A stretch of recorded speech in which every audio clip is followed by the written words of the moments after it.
ADM Naveen ബാബുവിന്റെ ആത്മഹത്യയിൽ അന്വേഷണം അട്ടിമറിക്കപ്പെട്ടോ? എന്താണ് നവീൻ ബാബുവിന്റെ കുടുംബത്തിന്റെ പരാതികൾ? പ്രശാന്തനെതിരെ അന്വേഷണം ഉണ്ടാകാത്തത് എന്തുകൊണ്ടാണ്? തുടരന്വേഷണ ആവശ്യം എന്തുകൊണ്ട്? രക്ഷിക്കാൻ നോക്കിയോ സിസ്റ്റം? സൂപ്പർ പ്രൈം ടൈമിലേക്ക് എല്ലാ പാനലിസ്റ്റുകൾക്കും പ്രേക്ഷകർക്കും സ്വാഗതം. അടുത്ത അനിൽ പി നായർ, ഈ വിഷയത്തിൽ ADM ആയിരുന്ന നവീൻ ബാബുവിന്റെ മരണവുമായി ബന്ധപ്പെട്ട് CBI അന്വേഷണം അടക്കം ആവശ്യപ്പെട്ടിരുന്നു ഒരു ഘട്ടത്തിൽ, പക്ഷേ അതുണ്ടായില്ല. ഇപ്പോൾ ഈ കുറ്റപത്രവുമായി ബന്ധപ്പെട്ട് അന്വേഷണവുമായി ബന്ധപ്പെട്ടൊക്കെ വ്യാപകമായ പരാതി ബന്ധുക്കളുടെ ഭാഗത്തു നിന്നുണ്ടാകുന്നുണ്ട്. തുടരന്വേഷണം എന്ന ആവശ്യം മുന്നോട്ട് വെക്കുകയാണ്. അന്വേഷണത്തിലെ പിഴവുകൾ അക്കമിട്ട് പറഞ്ഞുകൊണ്ടാണ് ഹർജി നൽകിയിരിക്കുന്നത്. എങ്ങനെയാണ് ഈ അന്വേഷണം അട്ടിമറിക്കപ്പെട്ടു എന്ന തോന്നലുണ്ടാകുന്നത്? എന്തൊക്കെ പിഴവുകളുണ്ടായി എന്നുള്ളതാണ് നവീൻ ബാബുവിന്റെ ബന്ധുക്കൾ, കുടുംബമടക്കം മനസ്സിലാക്കുന്നത്. CBI അന്വേഷണം എന്ന ആവശ്യം അത് അനുവദിക്കപ്പെടാതെ പോയത് സർക്കാരിൻ്റെ പിടിവാശി മൂലമാണ്. ഞങ്ങൾ തന്നെ അന്വേഷിച്ചു കൊള്ളാം, അതിലേക്ക് മറ്റാരും അന്വേഷിക്കാൻ വരണ്ട, ഞങ്ങൾക്കതിനുള്ള പ്രാപ്തിയുണ്ട്, ഞങ്ങളെ തന്നെ അന്വേഷിക്കാൻ അനുവദിക്കണം എന്ന സർക്കാർ അഭിഭാഷകൻ്റെ സത്യവാങ്മൂലം, അന്വേഷണ ഉദ്യോഗസ്ഥൻ്റെ സത്യവാങ്മൂലത്തെ പരിഗണിച്ചുകൊണ്ടാണ് കേരള പോലീസിനെ വിശ്വാസത്തിലെടുക്കാതിരിക്കരുത് എന്നുള്ള ഒരു സങ്കല്പത്തിലാണ് CBI അന്വേഷണം എന്ന ഒരു ആവശ്യം ബഹുമാനപ്പെട്ട കോടതി അനുവദിക്കാതിരുന്നത്.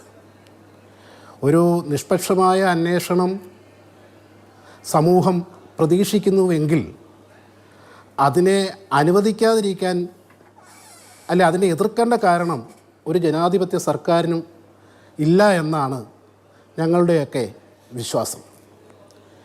പിന്നെ കേസിൻ്റെ അന്വേഷണ റിപ്പോർട്ട്, ഫൈനൽ റിപ്പോർട്ട് ഇപ്പോൾ കൊടുത്തിരിക്കുകയാണ്. പോലീസിനെ സംബന്ധിച്ചോളം ബുദ്ധികൂർമ്മതയും കൗശലവും വേണ്ടിവരാണ്. ബുദ്ധിപരമായ അന്വേഷണം, കൗശലപൂർവമായ അന്വേഷണം അത് പ്രതികളെ ട്രാപ്പ് ചെയ്യാനായാലും പ്രതികൾക്കെതിരെ തെളിവ് കണ്ടെത്താനായാലും അനിവാര്യമായിട്ടുള്ള ഒന്നാണ്. അത് കേരള പോലീസിന് ആവോളമുണ്ട് എന്ന് തെളിയിക്കുന്ന ഒരു കുറ്റപത്രമാണ് ഇപ്പോൾ സമർപ്പിച്ചിട്ടുള്ളത്. ബുദ്ധിപൂർവ്വവും കൗശലപൂർവ്വവും അന്വേഷിച്ചതാണ്, പക്ഷേ അതിൽ വിയോജിപ്പുകളുണ്ട് അല്ലേ? അങ്ങനെയല്ല. പോലീസിന്റെ കഴിവും കൗശലവും ഇവിടെ ഉപയോഗിച്ചിരിക്കുന്നത് കുറ്റാരോപിതയെ ഈ കുറ്റപത്രത്തിൽ നിന്ന്, അവർ തന്നെ ഫയൽ ചെയ്ത കുറ്റപത്രത്തിൽ നിന്നും രക്ഷപ്പെടുത്തിയെടുക്കണമെന്ന ഉദ്ദേശത്തിലാണ്. കാരണം 108 BNS ആണ് ഇതിനകത്ത് കുറ്റപത്രത്തിൽ ഒരു പ്രതിക്കെതിരെ മാത്രം കൊടുത്തിരിക്കുന്നത്. ആത്മഹത്യാ പ്രേരണ. ആ ആത്മഹത്യാ പ്രേരണയ്ക്ക് പിന്നിൽ ഒരുപാട് പേരുടെ കണക്കൂട്ടലുകളുണ്ടായിരുന്നു, കൈകടത്തലുകളുണ്ടായിരുന്നു. പ്രതിയായിട്ട് ഒരാൾ മാത്രം അവതരിപ്പിക്കപ്പെട്ടു. അതേസമയം ഇവിടെ പ്രതി ആയുധങ്ങൾ ഉപയോഗിച്ചിട്ടില്ല. നമ്മൾ ശ്രദ്ധിക്കണം, ആയുധങ്ങൾ ഉപയോഗിച്ചിട്ടുള്ള കൊലപാതകമല്ല ഇത്. ജീവിതത്തിൽ ഉടനീളം സത്യസന്ധനായിരുന്ന ഒരു വ്യക്തിയെ ഒരു വിഷലിപ്തമായ ആരോപണത്തിലൂടെ, ഒരു നീചമായ അഴിമതി ആരോപണത്തിലൂടെ ആദ്യം മാനസികമായി തളർത്തുക എന്നൊരു സംവിധാനമാണ് ചെയ്തത്. അതിൽ ഒടുങ്ങിയില്ല പക, അത് നാട് മുഴുവൻ പ്രചരിപ്പിച്ചു. അങ്ങനൊരു സാഹചര്യം ഉണ്ടാക്കിയ ശേഷം മരണത്തിൻ്റെ ആദ്യഘട്ടം ഉറപ്പാക്കുന്നു. അപ്പോൾ അങ്ങനെയൊക്കെയുള്ള ഈ സാഹചര്യത്തിൽ ഒരു ശരിയായ അന്വേഷണം നടത്തേണ്ട സ്ഥാനത്ത് ഈ അഴിമതി ആരോപണം തന്നെ ഒരു വസ്തുതാപരമായിരുന്നു എന്ന് ബഹുമാനപ്പെട്ട കോടതിക്ക് തോന്നിക്കത്തക്ക വിധമുള്ള വ്യാജമൊഴികളോടുകൂടിയാണ് ഈ കുറ്റപത്രം സമർപ്പിച്ചിരിക്കുന്നത്.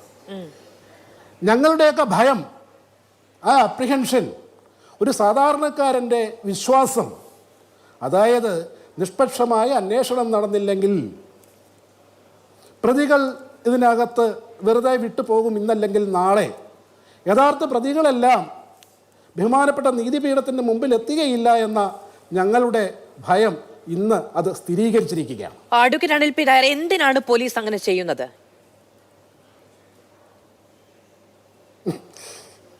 എന്തിനാണ് പോലീസ് ചെയ്യുന്നതെന്ന് വെച്ച് കഴിഞ്ഞാൽ, എന്തുകൊണ്ടാണ് ഞങ്ങൾ തന്നെ അന്വേഷിച്ചുകൊള്ളാം, മറ്റാരും അന്വേഷിക്കേണ്ട എന്ന് പറഞ്ഞത്?